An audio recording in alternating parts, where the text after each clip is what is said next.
யாழ்ப்பாணத்திலிருந்து கடந்த 28ஆம் திகதி இரவு சொகுசு பஸ் மூலம் கொழும்பு சென்று கொண்டிருந்த அரச உத்தியோகத்தர் மீதும் இன்னொரு பெண் மீதும் பஸ்ஸை மறித்து அரச உத்தியோகத்தரின் மனைவியும் மகளும் தாக்குதல்கள் மேற்கொண்டிருக்கின்றார்கள். அரியால நெடுங்குளம் சந்திக்கு அருகில இந்த சம்பவம் இடம்பெற்றிருக்கின்றது. கச்சேரியடி பகுதியிலிருந்து பஸ்ஸை தமது மோட்டார் சைக்கிளில் துரத்தி வந்த தாயும் மகளுமே நெடுங்குளம் சந்திக்கு அருகில வச்சு பஸ்ஸை மறிச்சு அரச உத்தியோகத்தரையும் பெண்ணையும் தாக்கியுள்ளார்கள். சம்பவம் தொடர்பில் மேலும் தெரிய வருவது என்னவென்றால் 50 வயது மதிக்கத்தக்க நபர் யாழ்நகர் பகுதியிலிருந்து ஏறியிருக்கின்றார். அவர் ஏற்கனவே தனக்கு அருகில இன்னொரு சீட் பதிவு செய்து வைத்திருந்துள்ளார்.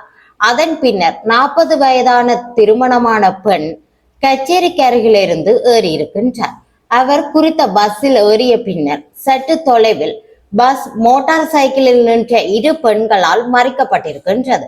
பஸ் அங்கு நிற்காது சென்ற போது பஸ்ஸை மோட்டார் சைக்கிள் பின்தொடர்ந்து வந்து நிறுத்தி பஸ்ஸில் இருந்து கீழே இறங்கிய நடத்துனரை தள்ளிவிட்டு பஸ்ஸினுள் ஏறிய 45 வயது மதிக்கத்தக்க தாயும் 20 வயது மதிக்கத்தக்க மகளும் சேர்ந்து அரச உத்தியோகத்தரையும் அவருடன் இருந்த பெண்ணையும் ஹெல்மெட் மற்றும் கைகளால தாக்கியுள்ளார்கள்.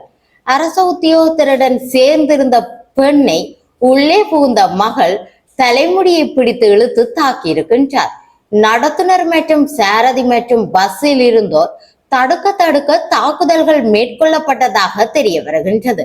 அதே நேரம் மனைவி தனது கணவனை தகாத வார்த்தைகளால ஏசி தாக்க முற்பட்டுள்ளார்.